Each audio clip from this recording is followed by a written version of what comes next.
আসসালামু আলাইকুম ৰহমতুল্লাহি বাৰাকাতু।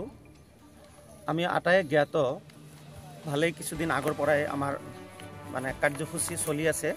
জমিয়ত আহলে হাদিছ অসমৰ 10ম আৰু যোগীপাৰা মডাৰ্ণ ইছলামিক একাডেমীৰ 6ষ্ঠ সংখ্যক অধিৱেশনৰ প্ৰস্তুতি চলি আছে আৰু তাৰে অংশবিশেষ আজি অৰ্থাৎ মঞ্চ উদ্বোধনীৰ কাম আমি সম্পন্ন কৰিলোঁ আৰু এইখিনি কামৰ জৰিয়তে আমাৰ ৰাইজক আমি আহ্বান জনাইছোঁ সকলোৱে যাতে আগন্তুক যিখিনি কাম আছে সকলো কাম যাতে তেওঁলোক আমাক সহায় কৰে, সহযোগিতা আগবঢ়ায় আৰু এইটো এটা নিশ্চিত কথা যে আমি যিখিনি কাম কৰিম সকলোবিলাক কাম চৰকাৰী গাইডলাইন মতে চলিব, তাৰ বাহিৰত যাতে কোনো কাম আমাৰ জৰিয়তে নহয় সেই ক্ষেত্ৰত সকলোৱে সজাগ থকাটো আমি কামনা কৰিছোঁ।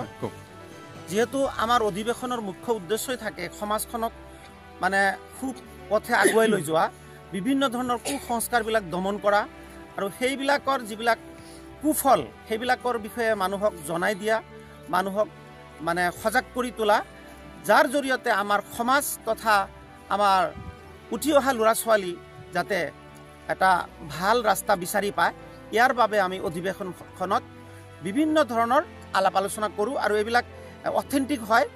কোৰাণ হাদিছৰ আলোকত এই আলোচনাবিলাক আমি আগবঢ়াওঁ আৰু বিভিন্ন ঠাইৰ পৰা বিশেষকৈ আমাৰ ভাৰতবৰ্ষৰ দিল্লী, বিহাৰ, ৱেষ্ট বেংগলৰ পৰা বক্তাসকল আমাৰ ইয়াত আহিব। তেওঁলোকে কোৰাণ হাদিছৰ আলোকত এই গোটেইবিলাক কথা পুংখানুপুংখভাৱে আমাক বুজাই দিব। আসসালামু আলাইকুম। আমি আজি জমিয়তে আহলে হাদিছ অসমৰ 10ম আৰু যোগীপাৰা মডাৰ্ণ ইছলামিক একাডেমী মাদ্ৰাছাৰ 6ষ্ঠ সংখ্যক বাৰ্ষিক অধিৱেশনৰ লাইখুঁটা স্থাপন কৰিলোঁ। আজিৰ এই অনুষ্ঠানত যিসকল ব্যক্তি আছে সকলোকে ধন্যবাদ জ্ঞাপন কৰিছোঁ। অহা জানুৱাৰী মাহৰ 11 আৰু 12 জানুৱাৰী তাৰিখে আমাৰ অধিৱেশনৰ মূল কাৰ্যসূচী অনুষ্ঠিত হ'ব। মূল কাৰ্যসূচীত 2 দিনৰ কাৰ্যসূচীত আমাৰ বিভিন্ন ধৰণৰ অনুষ্ঠান হ'ব।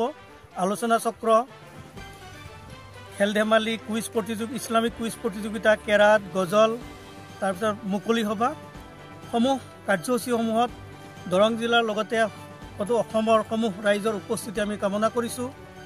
অধিৱেশনৰ লগত সংগতি ৰাখি আমি 2 দিনাই দুটাকৈ বিশাল আলোচনা চক্ৰ অনুষ্ঠিত কৰিম। এই আলোচনা চক্ৰসমূহত বাল্য বিবাহ, বহু বিবাহ, মাদক দ্ৰব্য, ড্ৰাগছ আদি কুসংস্কাৰৰ ওপৰত আমি বিশেষজ্ঞ ব্যক্তিসকলক নিমন্ত্ৰণ জনাইছোঁ।